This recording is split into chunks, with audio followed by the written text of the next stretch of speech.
I'm greatly appreciative of having this opportunity to speak with all of you today. So I think that, you wouldn't be on this call. I refer to the onslaught of executive orders. It reminds me of The Exorcist when Reagan's head was just spinning around and spinning around and spinning around. And that's sort of the impact I think that was intended to be had by people, and really just to provoke a lot of fear and confusion and chaos. And actually, with regard to the executive orders, that is kind of what has happened. That goal has been achieved. So, when we talk about the DEI order specifically, there were two orders that were issued January 20th and January 21st that are quote unquote specifically related to DEI. Although there are many other executive orders that have been issued that have an indirect impact on DEI and in the way that businesses operate and in the way that nonprofits operate, et cetera. So, the rescinding of more than 70 previous executive orders, it's just really been breathtaking.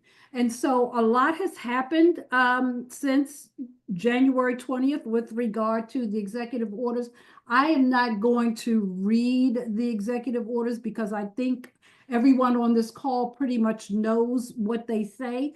But one of the things that I think that we should look at is that the first order that he said is that, that prioritizing any initiatives, operational components that include diversity, equity, and inclusion or other functions not mandated by statute or other law.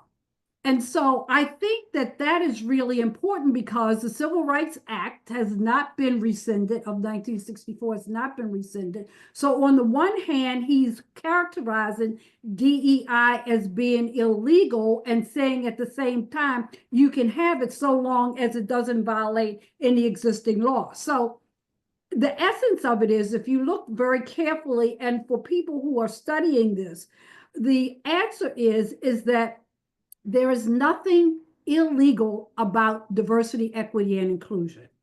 But he has invoked this sort of fear in people as to what's going to happen, because he's saying that so long as you don't violate any laws, the laws that are on the books have not been overturned.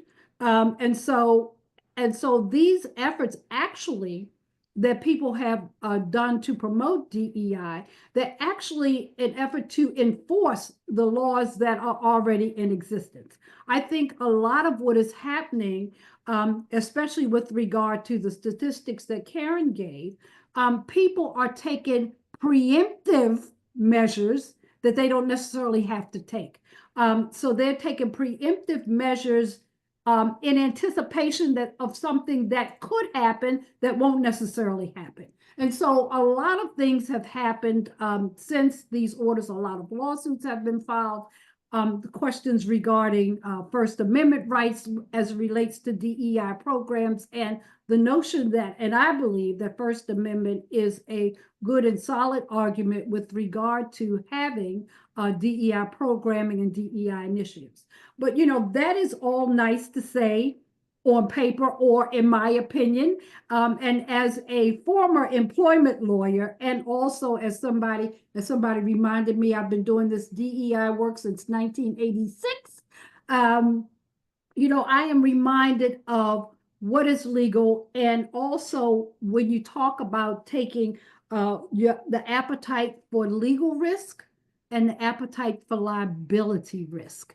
They are two different things. And so, whereas you may be willing to take a legal risk, you may not be willing to take a liability risk. And so, one of the first things, and I don't practice law anymore, so I'm not self-promoting, is that you should talk to your lawyers about what your potential liability may or may not be. And so, there have been some successful lawsuits that have been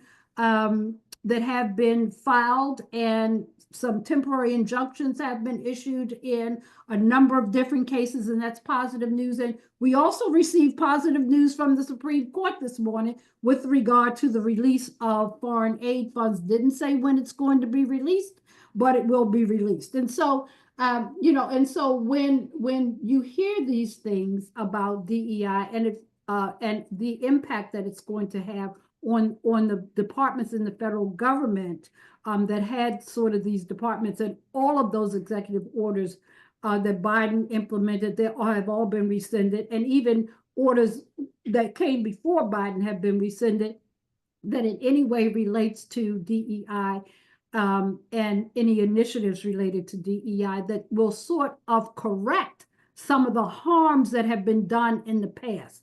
It is not about, as you think about your programming and you think about what it is that you're going to do, think of it in terms of what he said, so long as it doesn't violate any laws, that you're not engaged in any discriminatory practices, and that it is okay to ensure that you are not discriminating. And I think that that is one of the purposes of DEI, to ensure that the existing laws, that you are in compliance with them.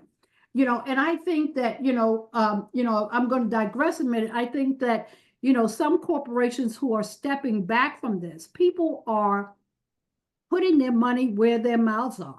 And I'm going to use Target, for example. I don't know if you've read the headlines about how people have not been spending their money at Target and how significantly their profits have decreased. And so it is not a good business decision to step away from DEI, because there are a lot of people, not just Black and brown people, who are implicated, but poor people, people who live in rural areas, member of the LGBTQ community. So even though, again, DEI was only included specifically in 2 executive orders, it has a wide range impact across a number of different areas. And so, I don't know how much time I have left, but I just want to give you some information as to where you can go for information and support. There are a number of resources that are available to especially nonprofit organizations who are looking for support and for guidance.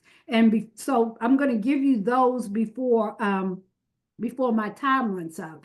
And that is that there's the Funders of Justice, Democracy Forward, National Council of Nonprofits. I just want you to take note of that. But I also want you to take note of the fact that when we succumb to fear, that only encourages the perpetrator to engage in more harmful acts. When we determine that we are going to be courageous, courageous is contagious. You build a community, you build collaborations, and I think that we can, with all the lawsuits that are being filed and the pushback that's coming that we are currently engaged in, I think that we will prevail at the end of the day. But keep in mind, especially with regard to nonprofits and people who rely on government funding, when they talk about the elimination and monitoring DEI programming and monitoring organizations and using the power of the U.S. Attorney's Office to go after people, to monitor the private sector, and also foundations, the amount of money that is at stake is in the multiple billions of dollars. So again, when you're thinking about what it is you're going to do, think about your narrative and making sure everyone in your organization is on the same page. And I know that our communications people will talk more about this. Make sure that everyone in your organization is on the same page with regard to what your narrative is. In some cases, the last point that Karen mentioned about the number of people, the percentage of people who are still going to do DEI, they may call it something different. And I think that that's okay to call it something different, so long as you continue to meet your legal objectives. No one is suggesting that you do anything illegal. And keep in mind that diversity, equity, and inclusion is not illegal. It has never been deemed illegal by any court in this land. The Civil Rights Act of 1964 is still very much in place. And just by virtue of the fact that the person sitting in the White House I'm sorry, but I will not call his name. The person currently sitting in the White House has said it's illegal, does not make it so.